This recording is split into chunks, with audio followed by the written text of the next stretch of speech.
What's going on, everybody? Welcome to BucosLocker.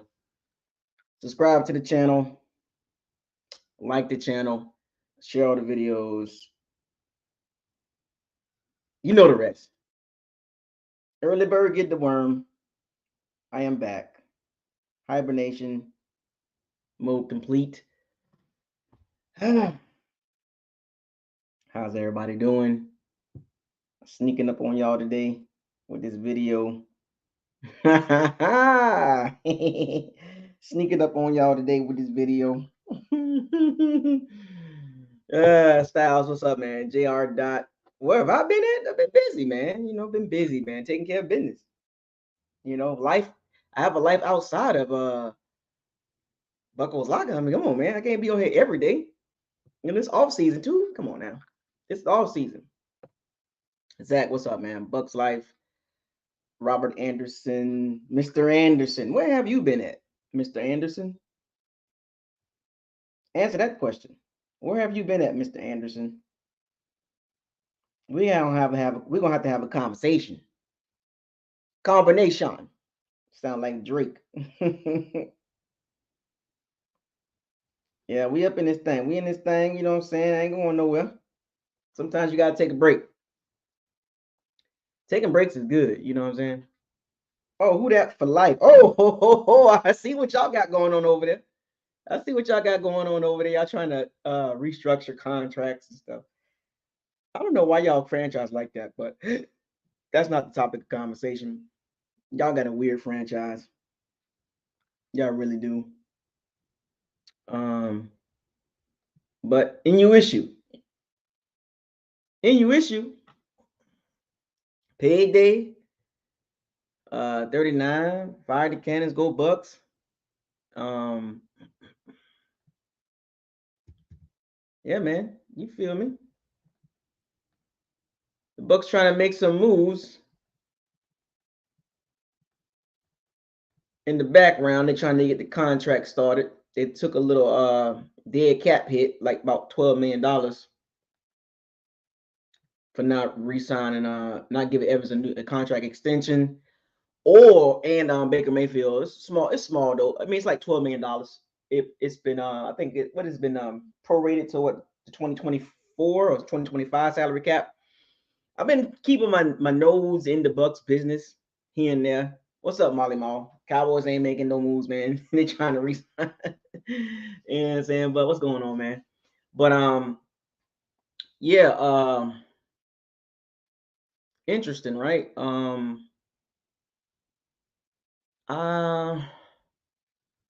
haven't been heavy watching the Bucks news because I've been trying to decompress from the football season. I don't want to be football 365 days of the year, even though I love football, but sometimes you just got to take a break. You know what I'm saying? You got to take a break.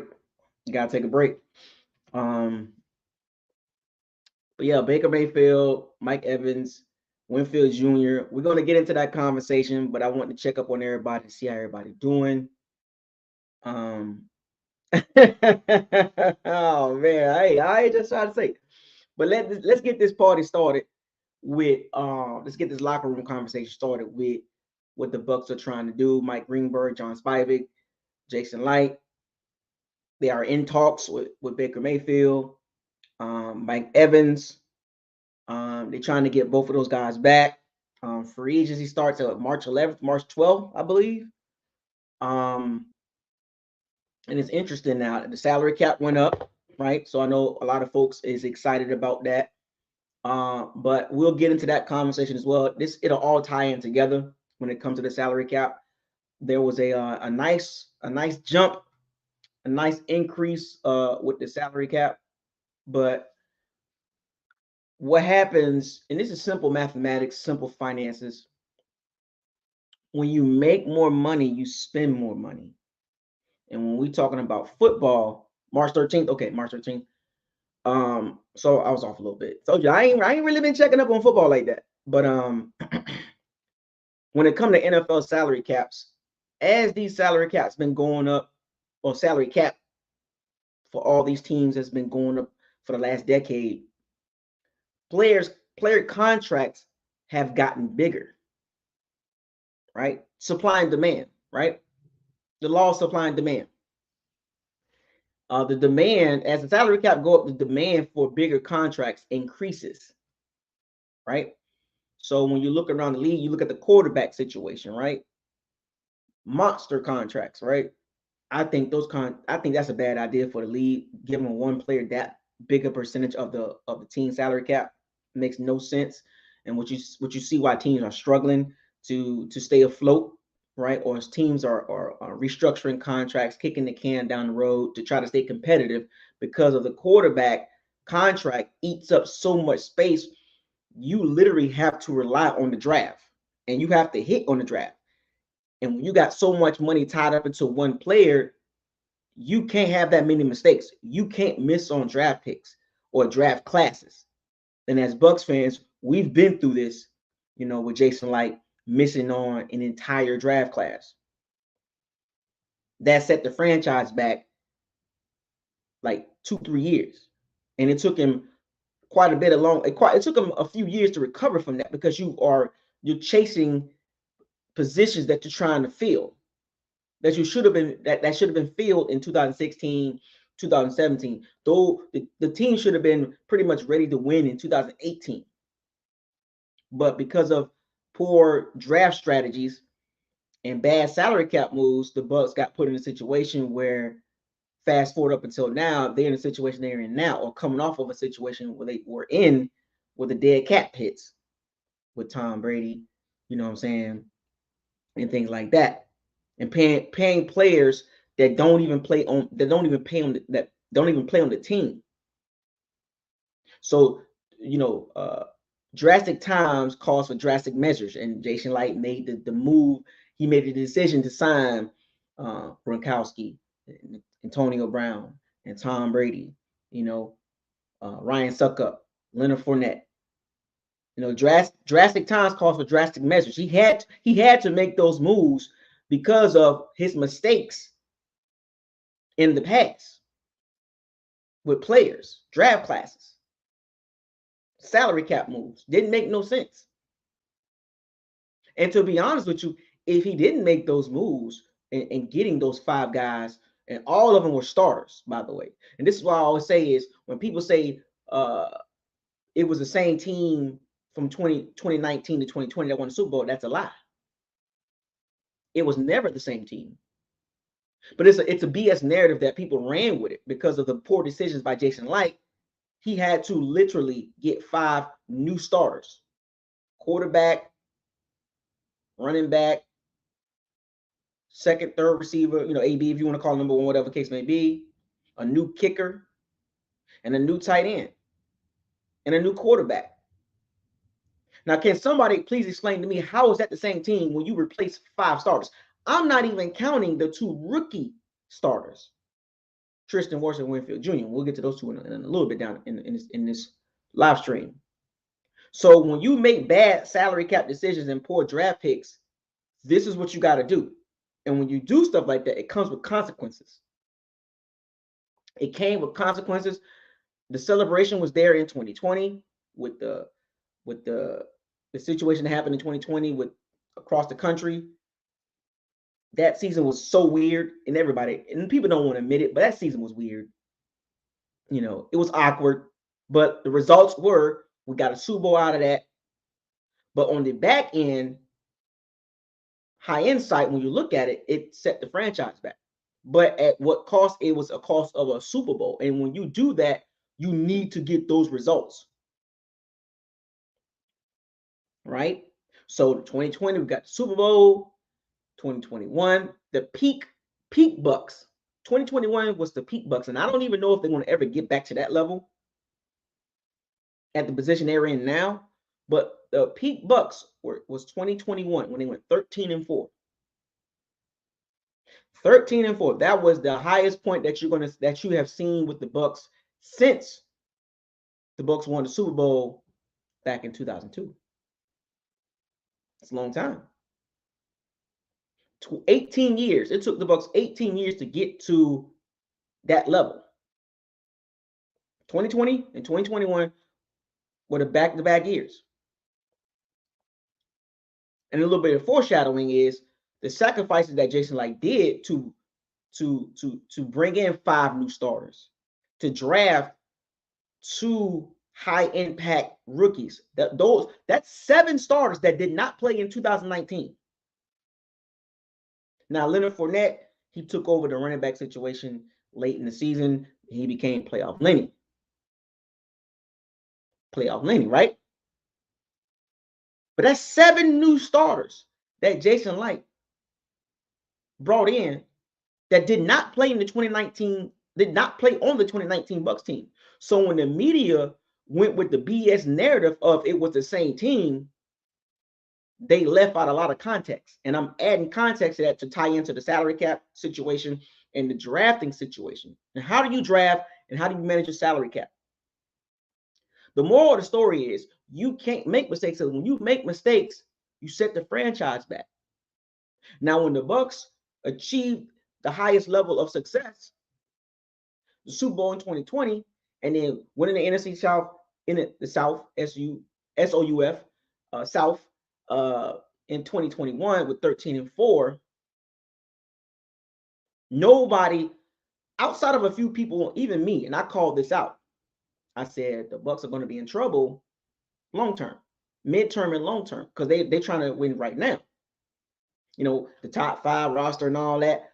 After all that happened in 2020, 2021, the decisions that were made salary cap wise and draft pick wise reared its ugly head.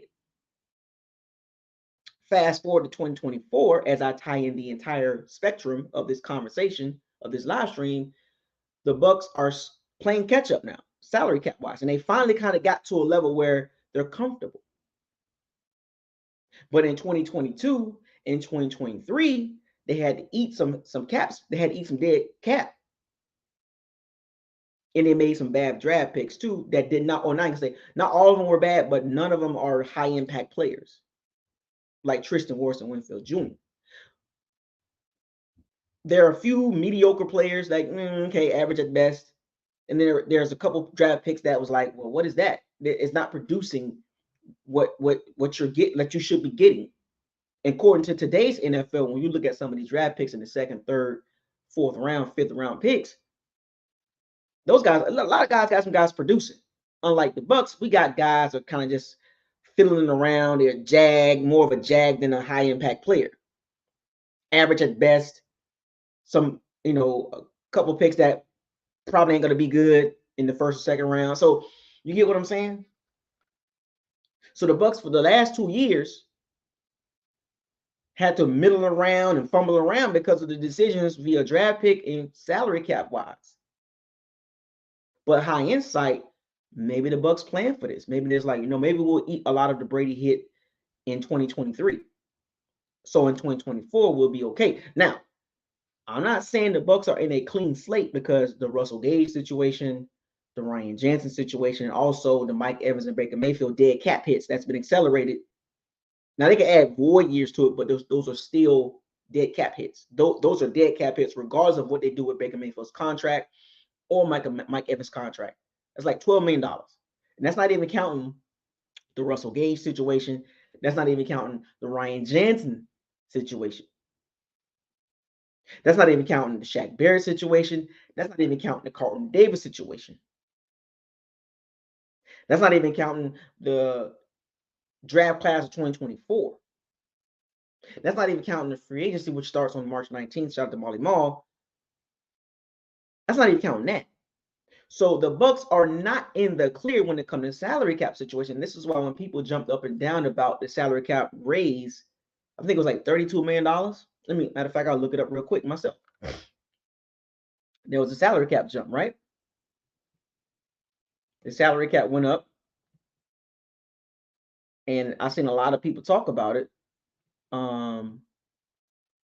A lot of people talked about it, especially in the Bucs community. They literally jumped up and said, now we can re-sign everybody. Lollipop, lollipop. It don't work like that.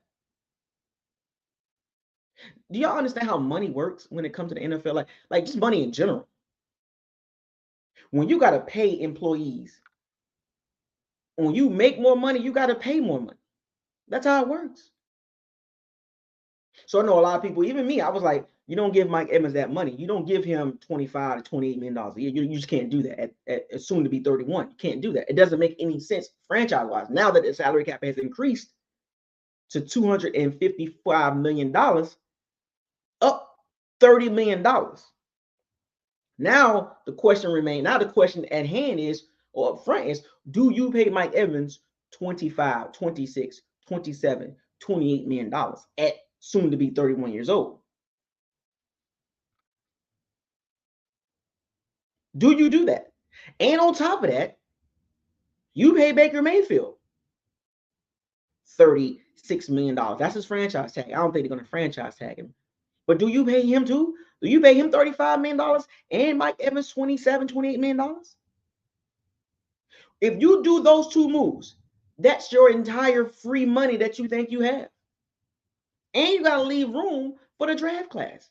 We already know the Bucs are not going to be big players in free agency outside of their guys. And that's dangerous too, because if you bring everybody back coming off a 9-8 season, 8-9, 9-8 back-to-back seasons in one of the worst divisions in the NFL, how far can you really go? Because you literally running it back with the same team, if that makes sense.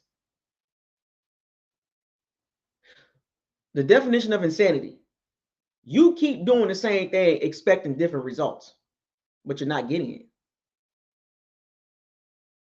The results are the last two seasons. This is a fact. The Bucs are 17-17. That's average. What the Bucs won the NFC South back-to-back years in the previous years too. I get what you're saying. If you compare, the 2021 season to the last two seasons, from 13-4 to 8-9 to 9-8, you're backtracking. Because now you're getting to the point where you think you're doing good, but you're not really you kind of just plateaued. And I think at this point, and I mentioned this before, the Bucs are in a transitional phase. They don't want to commit to rebuilding, but they know, like, you got to know they're not contenders. Now you can add some context to all that, or the Bucs are 2 games away from the Super Bowl and blah, blah, blah, blah, blah. I get what you're saying. But what does your eyes tell you? Well, my eyes tell me the Bucs are 17-17. The record speaks for the exact team what you see on the field. Coaching staff, players. They're 17-17 with 2 NFC South championships the last 2 seasons in a weak division. Both of those records don't get you nowhere in the AFC.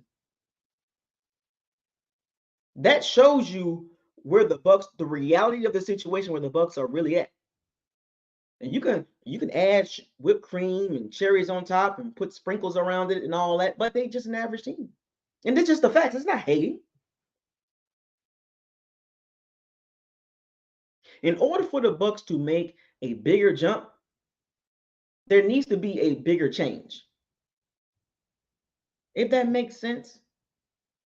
Whether it's the draft class, they draft the right guys, which they should do this draft. This is a very important draft. And I told y'all this. These next 2 drafts, I told y'all 2023 and 2024 are very important. 2023, check. Green light. You got the green check. Your first round pick, your second round pick at right guard. He had his up and downs, right? But he's getting all he's okay right now. But he needs to make a jump. And then your third round pick, a pass rusher. So your first round pick and your third round pick were guys on the D line, which you really need to address, because that Jason Light and his minions with the Joe Tryon, Stoinka, and the Logan Hall situation. Those 2 literally replaced those picks, first and second round picks, in Joe Tryon, Stoinka, and Logan Hall. They missed on those guys. They're not going to pick up his 5th-year option. Joe Tryon, I'm speaking on. And Logan Hall, he just milling around. He's like a William Golston. He doesn't do anything elite. I don't even think he does anything at average at best. Joe Tryon is a motor guy. He relies on his athleticism so much to the point where he don't have any moves, which set the Bucs back 2 years on the D line. Missing on Joe Tryon and Logan Hall in back-to-back draft classes, that's 2021 and 2022. That set the Bucs back 2 years because now they got to play catch up on the D line, which more than likely they're going to be drafting right back on the D line again because of the Logan Hall and Joe Tryon Stoika situation. And you can't blame nobody but Jason Light and Todd Bowles. They got to take the full blame for those 2 draft picks. Now, to tie that into the Mike Evans and Baker Mayfield situation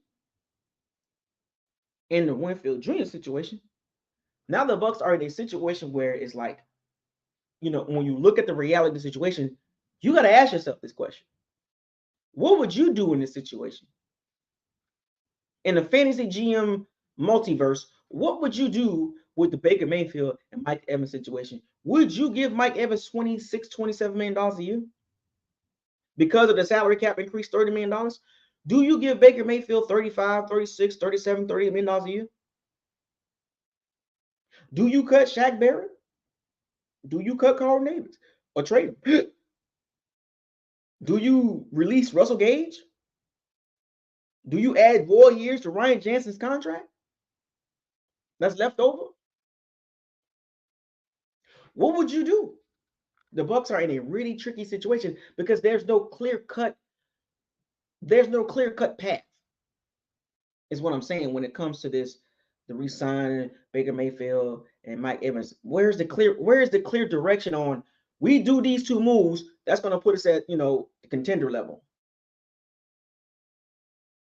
That's going to make us, put us at the cream of the crop. Even with those 2 moves, which those are good moves for the Bucs, even with those 2 moves, that still don't put the Bucs over the hump. And I get it. You're going to use the narrative of, they was 2 games away from the Super Bowl. Okay. They were. They didn't get there. And if you understand how overachievers work, when the expectations were not even close to what they did this season, that's overachieving. I don't even think the Bucs knew they was gonna get that far. Don't let it fool you. There was a small group of Bucs fans that had super high expectations for the Bucs, but the majority of the Bucs fans, I would say probably about 70% of the Bucs fans were either modest or they was being as real as they can be. And there was the 30% that fell under that overachieving, 13 wins, NFC championship game and all that. And someone was saying Super Bowl. That was a small percentage. But the reality is most of the Bucs fans were kind of like, I'm not really expecting a lot. Most of the Bucs fans was like, if they do good, that'd be straight for us. Because some of us understood where the Bucs were at the time. And then after 17 games in 2023, when you look at the record, you look at the results, they're in the same position they were in 2023. They won the NFC South. They got to the playoffs. Now, in 2022, they got destroyed by the Cowboys. And then in 2023, they beat a reeling Eagles team that was checked out. And everybody knew that. There was no ifs, ands, and buts about it. The entire NFL, from the top of the media head spectrum all the way down to my level, we saw the Eagles. They were done. They were checked out. A lot of teams could have beat the Eagles. I'm not taking nothing away from what the Todd Bowles and what the Bucs did that game in Tampa. But let's be real. A lot of teams would have beat the Eagles easily. All caps. Easily. So beating the Eagles at home, it was a great win for the Bucs. But in the overall reality of the situation, the Eagles was done. They were checked out several weeks ago. I think we can agree with that. So all the Bucs did was just finish them off. The Bucs did not have to do anything spectacular to beat the Eagles. They really didn't. AJ Brown, Jalen Hurts, all that. So the outcome of that game, they were able to win and move on and went to Detroit.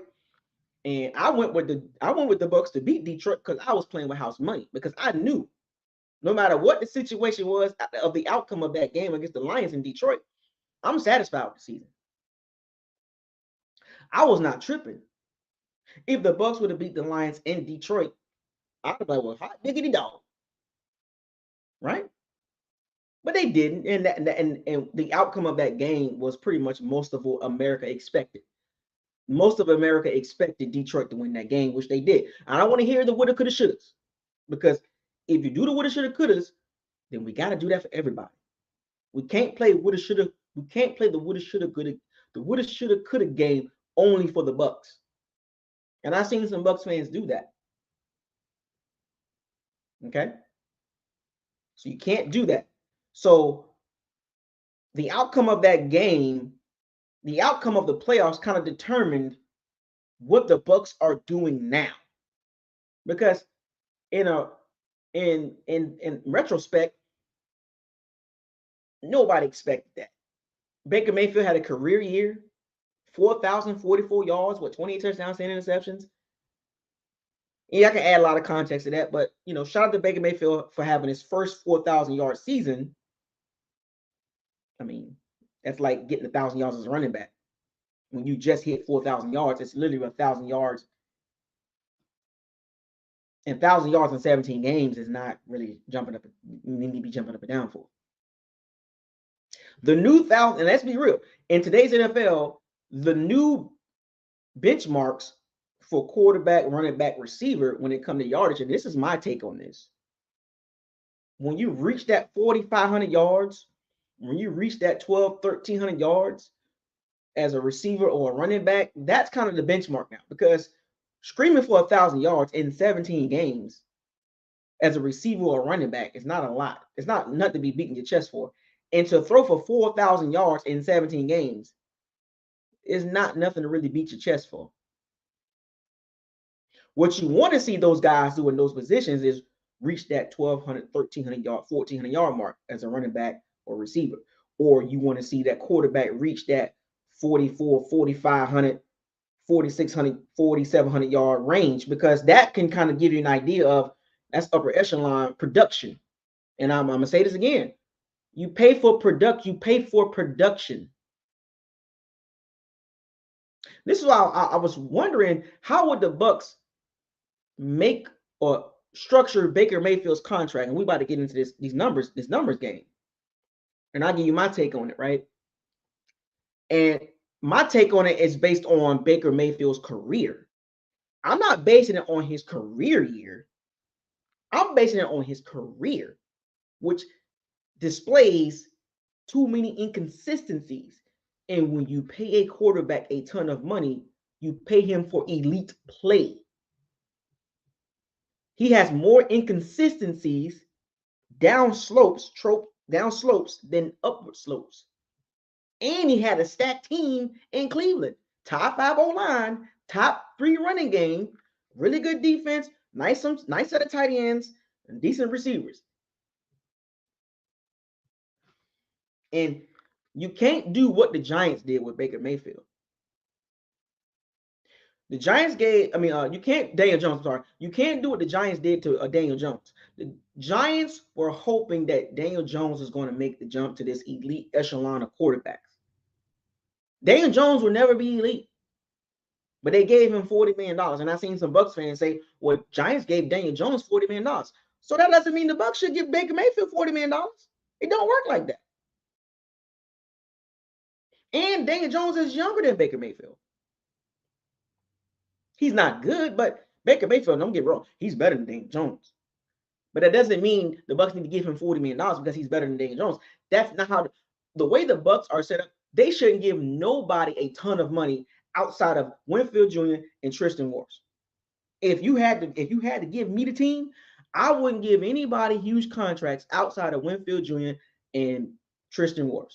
My two cornerstones are going to be the big boys or the top dogs because they're young and they're the future.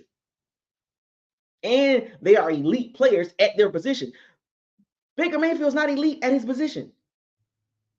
And you can still pay Mike Evans, don't get me wrong, but you don't pay a quarterback that's been average at best 40, 42, 43, $45 million. You just can't do that. You can't tie that much money up into a guy that you think is going to make a huge jump.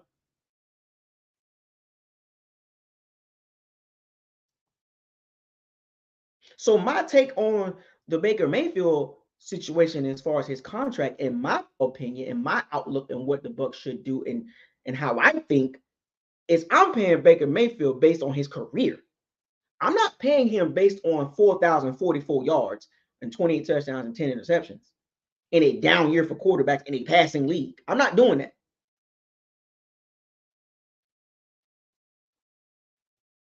I wouldn't pay him over $30 million. And that's me though. I'll make that thing incentive heavy based.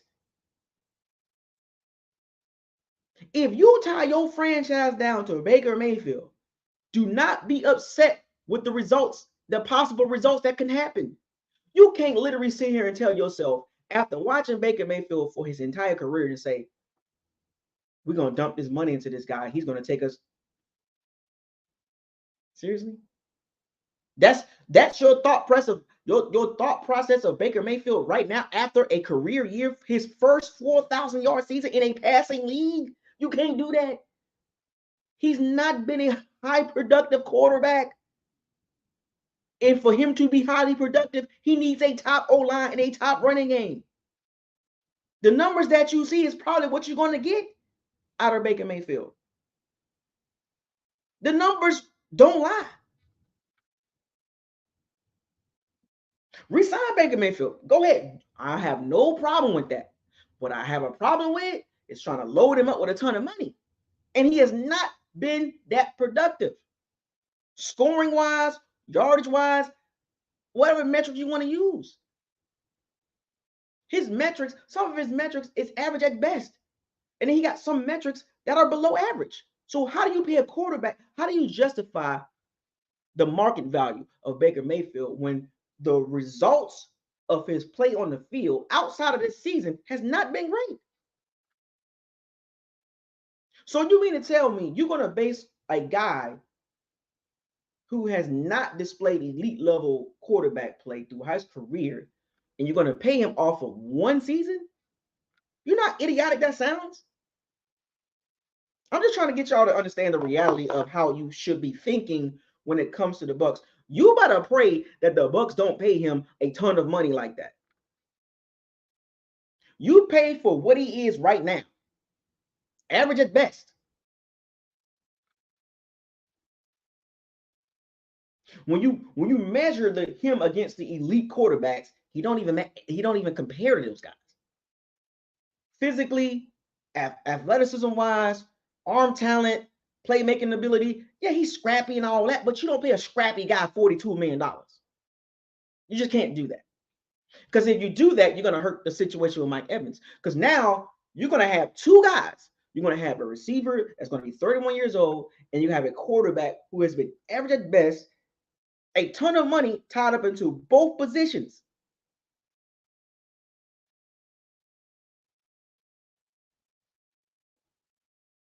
Do you want to tie up a ton of money in the quarterback situation and a receiver that's going to be 31 years old? He's still highly productive, but you have to be careful with signing receivers after 30. That's just like running backs. Running backs after 27, 20 years old, you got to be careful. Not to say that the Bucs shouldn't pay Mike Evans. Go ahead and pay him. But they need to structure that contract to make sure that franchise don't get screwed over. All along, my point is, I just want the Bucs to be careful with these contracts. You can sign both of them. Just be careful with those contracts, because those contracts can really hurt this team. Because you can have a ton of money tied up into two guys.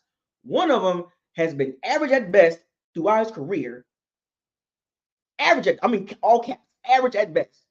And then the other guy has been really good, a top 15 receiver that's about to be 31. And the numbers show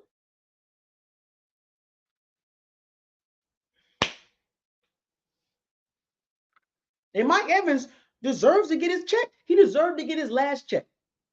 Go ahead, give him 25, 26, $27 million. But understand this. How much of it's going to be guaranteed, signing bonus, roster bonus, all that stuff got to make sense. All this got to make sense contract-wise because the Bucs are not in the position to say, oh, we just one guy away. We're one guy away from being an elite team. Those two contracts are really going to set the tone like metronome. Like for the 2024 season, you bring both of those guys back, you better make sure that the rest of that team makes sense.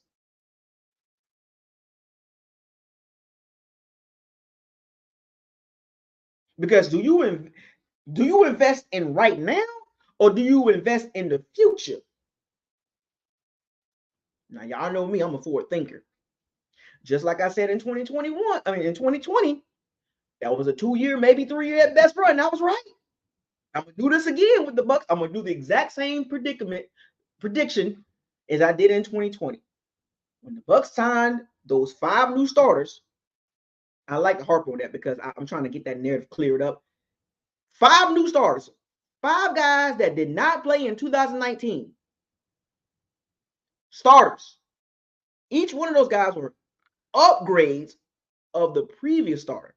The quarterback situation, the tight end situation, the running back situation, the kicker situation, the second or third receiver or number 1 receiver situation. All 5 of those guys played significant roles without counting the rookie top 5 guys in their position, Winfield Jr. and Tristan Wirfs.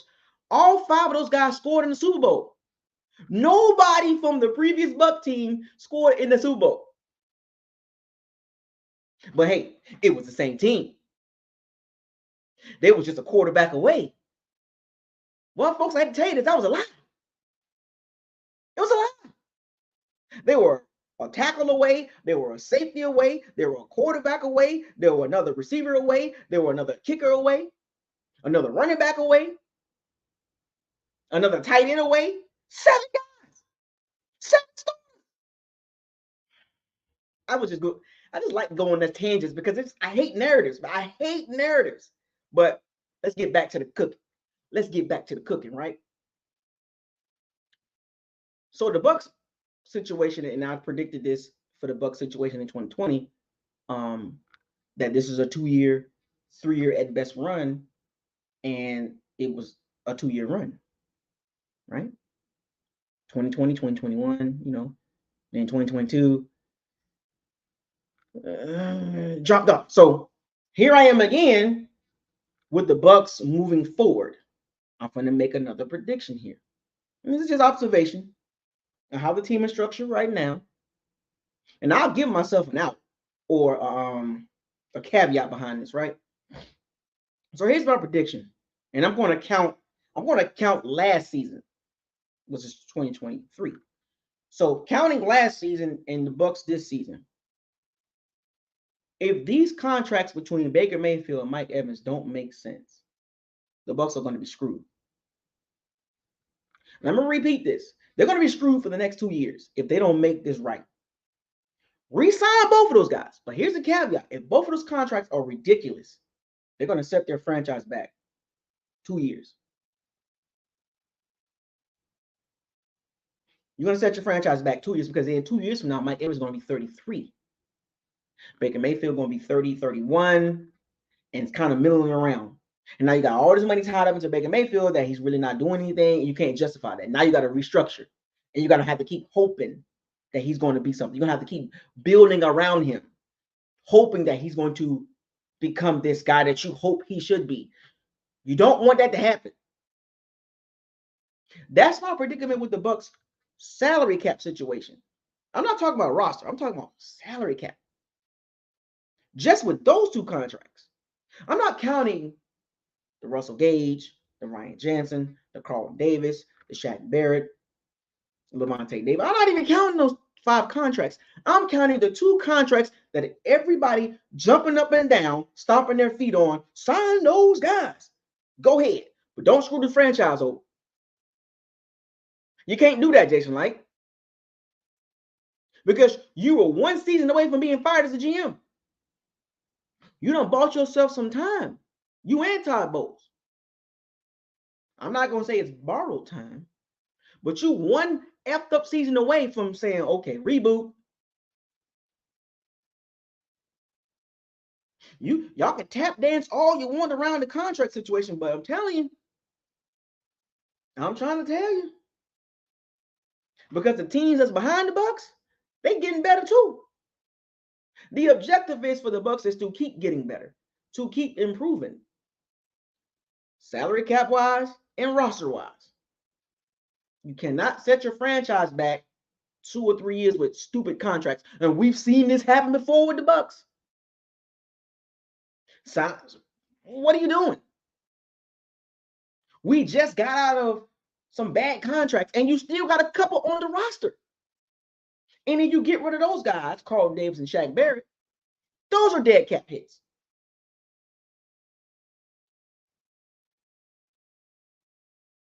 So to ask yourself this question, are the Bucks working with a window here? Are the Bucks working with okay, we'll give Baker Mayfield a 3-year contract, 2 years guarantee at $27 million a year with some incentives that can increase that to about 34, 35.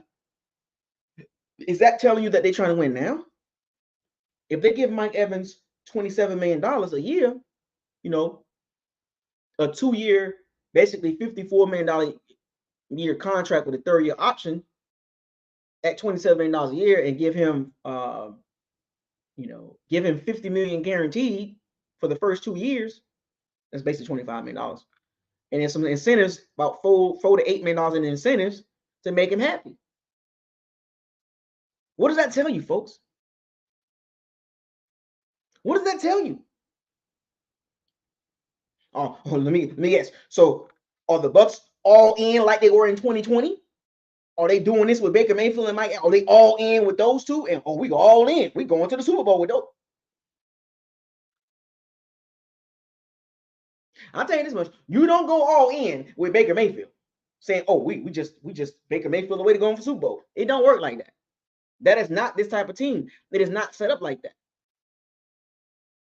Just like in 2020, people were saying, "Oh, the Bucks were just a quarterback away," and the quarterback previous year he hurt the team. It was just him. You wasn't a quarterback away. You were a tight end away. You were Antonio Brown away. You were Leonard Fournette away. You were Ryan Suckup away. You were Tristan Wirfs away, and you were Winfield Jr. away, along with Tom Brady. That's how far you were. That's how far you were from a Super Bowl. 7 starters. And here's the same situation in 2023. Do you really think you were a Baker Mayfield and Mike Evans away from going to the Super Bowl? Come on, man. Wake up. Wake up. The Bucks are not just a Baker Mayfield contract away or a Mike Evans contract away from becoming a contender Super Bowl. No, man. Do you see the roster? Do you see that O-line, D-line? Do you see that secondary? You got to be kidding me. That's why you can't give a ton of money to 2 players when you got too many holes. The Bucks, what if y'all want to believe it or not, the Bucks are in transition. I said this last year. And I'm going to say it again this year.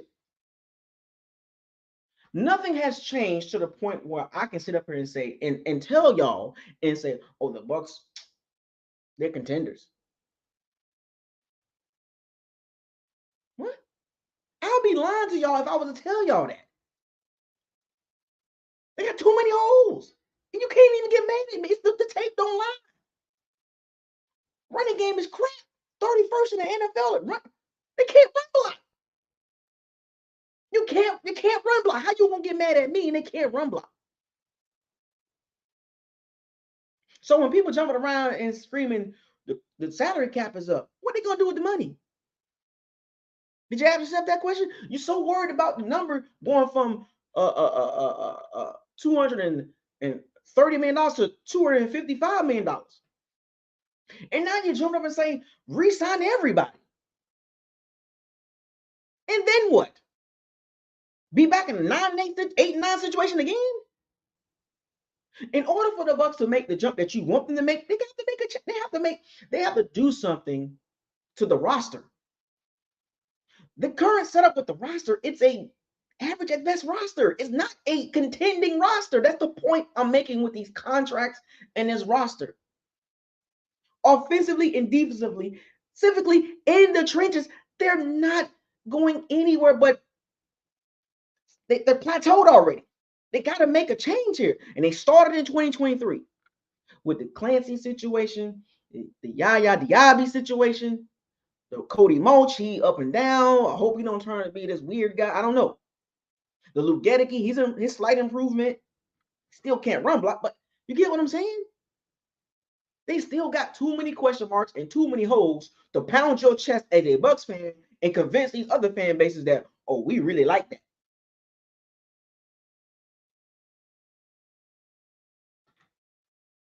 Where do you get your information from? Are you in your feelings or are you looking at football? For 2 straight years, your eyes literally told you what the Bucs are, and you literally going to be in denial. In denial.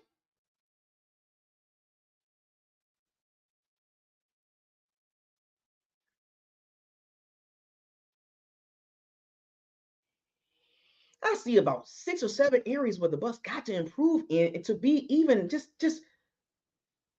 in a year in and year out conversation. And this is outside of the 2 cornerstones, Winfield Jr. and Tristan Wirfs. To be honest with you, they need about 2 or 3 more of those guys at the other positions.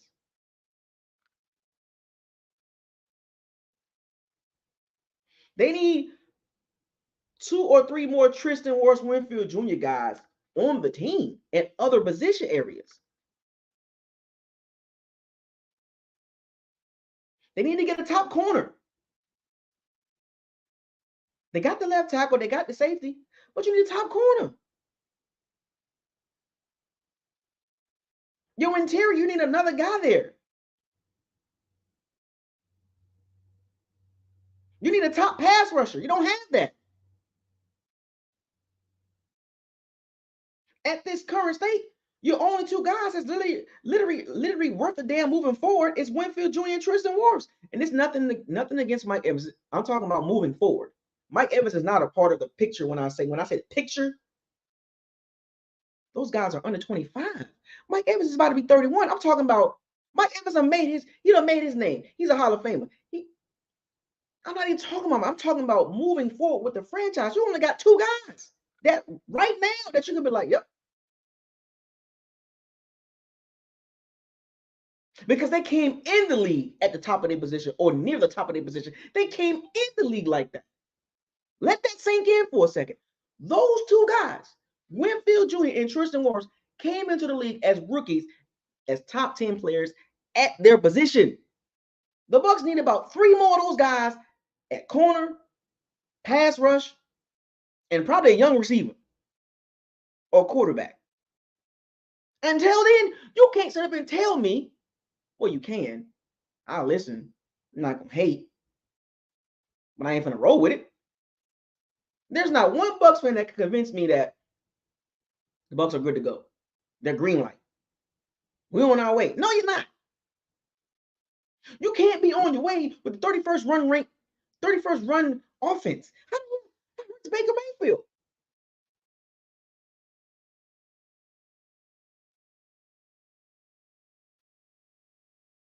You gotta help him. You gotta help Baker Mayfield. You gotta help him. God forbid, because now, see, there was no expectations last year for Baker Mayfield, really, to be honest with you, right? You saw the predictions. 5-12, 4-13, top 5 pick, Caleb Williams, da da da. Baker Mayfield surprised him. Underdog mentality. Now here's a little bit of expectations. We saw this in Cleveland. The minute some expectations came on to him, crumbled and bounced around the league. Bounced around for a few teams. Here we are. What's your expectations for the team? So when we talk about re-signing Baker Mayfield and Mike Evans, to what degree? Because you got to think about the team and the players at the same time. You want to reward Mike for his contributions to the Bucs, and also you want to reward Baker Mayfield for, I guess, turning his career around. I mean, he's gotten a few chances to shine. He's gotten what a lot of quarterbacks don't get: multiple chances. A lot of quarterbacks don't get that many chances. So of course, Baker's going to make the best of his opportunity, and that's how he played last year. And you think about it, the best version of Baker Mayfield, or he played his hardest, and this year was this past season was his career year. So you mean to tell me, when you look at Baker Mayfield's career and Mike Evans' career, you got to ask yourself the question: who do you pay?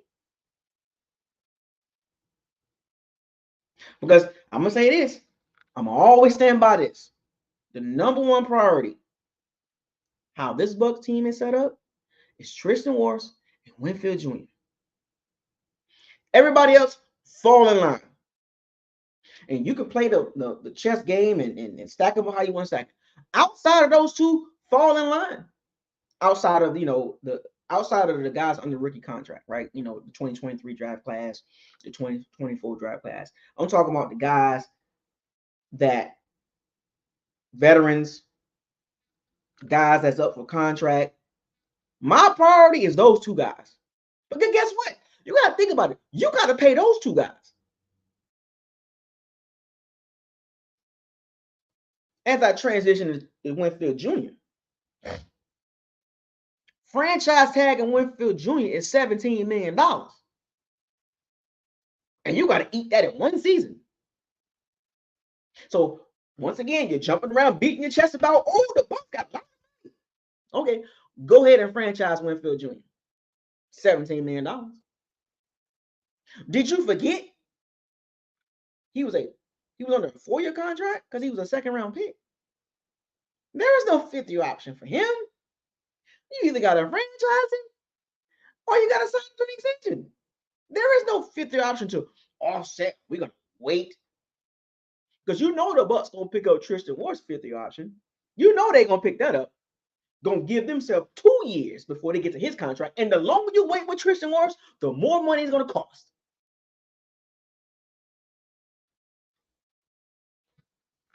Do you hear me?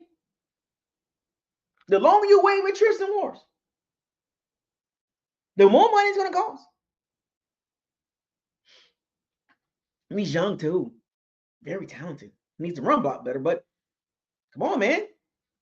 You're talking about $25, $26, $27 million to resign Tristan Wirfs per year. You might have to push $30 million to retain, and he's at a premium position, left tackle. And you got to keep those guys. Left tackles don't fall off the tree.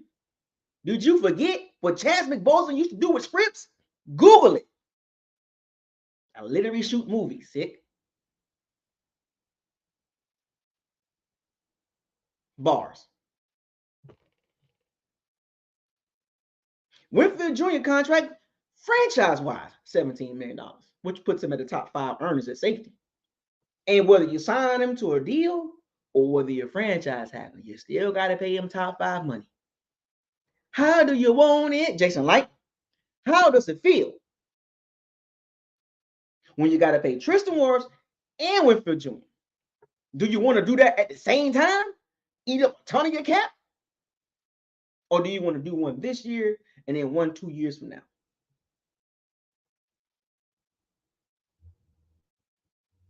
And Winfield Jr., I don't want to hear it. He deserved every bit of that. And to be honest with you, I think his contract extension is going to be more than $17 million a year. It's going to be pushing 20 at safety. but he's a game changer. You know how many? Do you know how many games? And I know it might not sound like a lot to people, but at least 2 or 3 games. His impact alone determined the outcome of that game. His impact alone, 2 or 3. He's responsible or directly responsible for 2 or 3 of those games being W's. Not Baker Mayfield, not Mike Evans, Winfield Jr. Responsible for 2 or 3 games, the outcome of 2 or 3 games by himself. And you mean to tell me that's not worth 18, 19 million a year, maybe $20 million a year? You don't mean to tell me he's going to reset the safety market? Because it's Winfield Jr., Kyle Hamilton,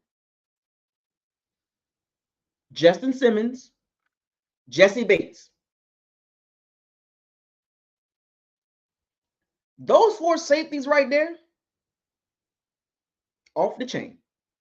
Game changers. Kyle Hamilton is really like that. I like Kyle Hamilton too. And just like Winfield Jr., the reason why he fell in the draft, because of his speed. The dude can play. The dude just, and Kyle Hamilton lines up on the D line. He lines up that linebacker, pass rusher, safety, Sam, Mike. Kyle Hamilton, to be honest with you, Kyle Hamilton is even more versatile than Winfield Jr. The dude's 6'5", 230 pounds, and run just as fast as Winfield Jr. Both of those guys, young studs. Jesse Bates, good. Justin Simmons, really good. Safeties don't fall off a tree. Those 4 safeties, I don't want to hear nothing about no Quandre Diggs and Geno Stone. Now, I like Jalen Petrie. I like Jalen Petrie from the Texans. I like him. I think he's nice. I might be able to do that. I might be able to do that with Jalen Petrie. You know, the Mika Hyde, and the Jordan Poyer. I get it. What's that Cowboy safety? He's nice too. I can go all day about safeties, but there's only about 4 or 5 of them that I really, really like.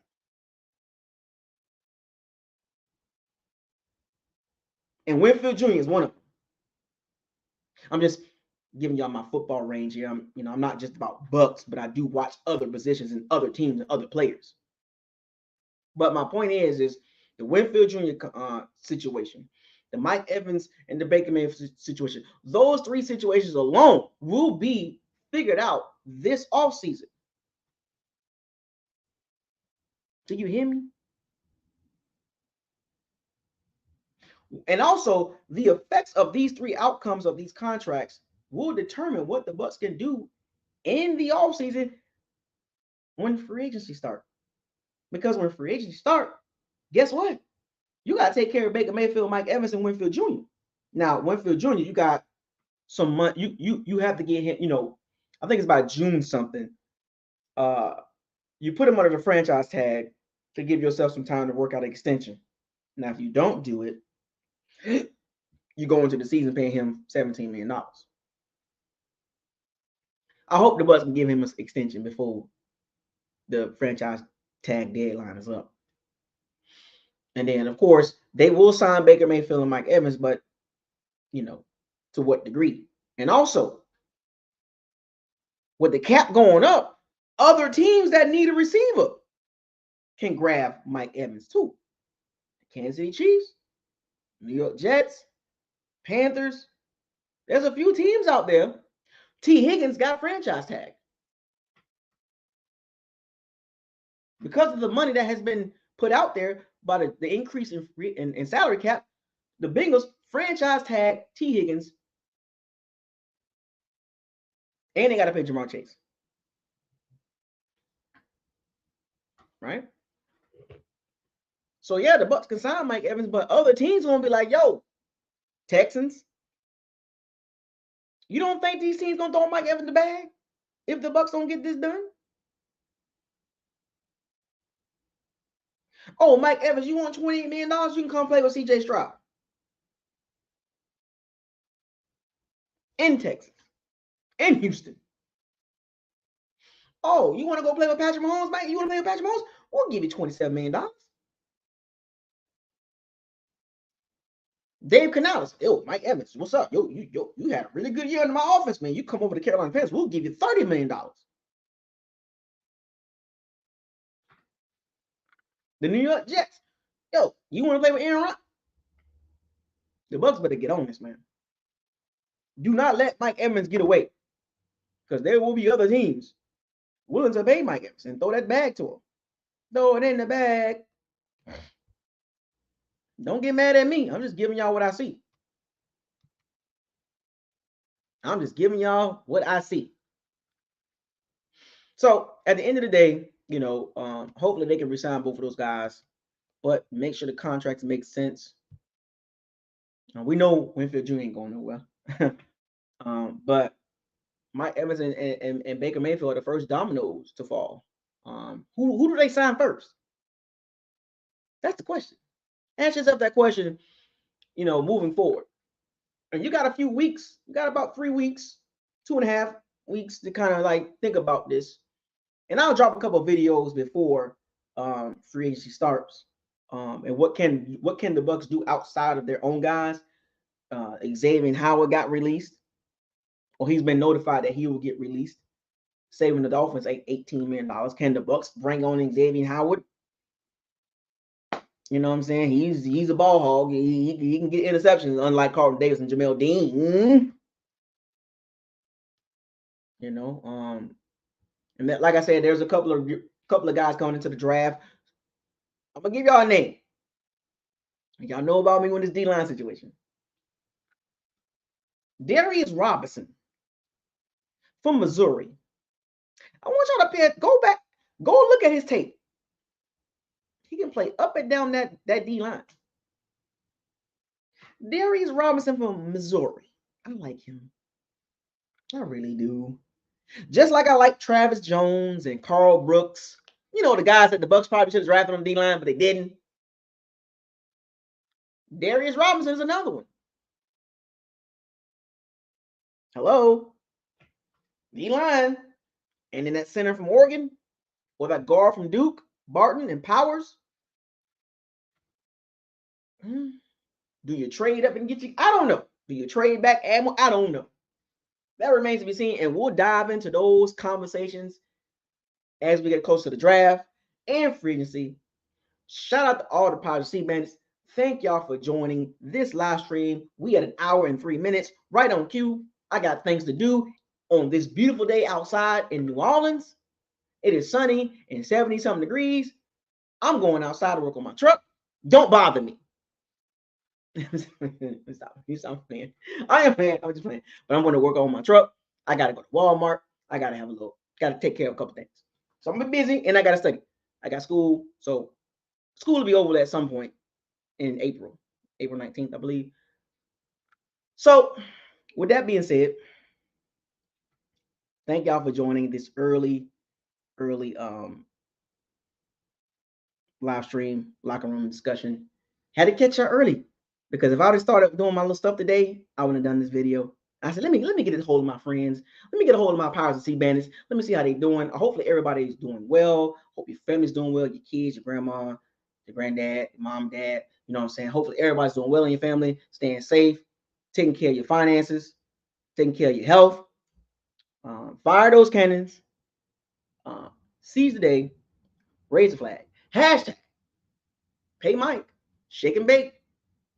Transition to the year. Hashtag making progress. Hashtag facts over feelings. Hashtag probability versus possibility. Hashtag what does your eyes tell you? Hashtag don't get mad at me. I don't play the game. I don't sign these players. I just talk about it. Hashtag why? Hashtag what is this? Hashtag what are we doing? Hashtag right now or the future.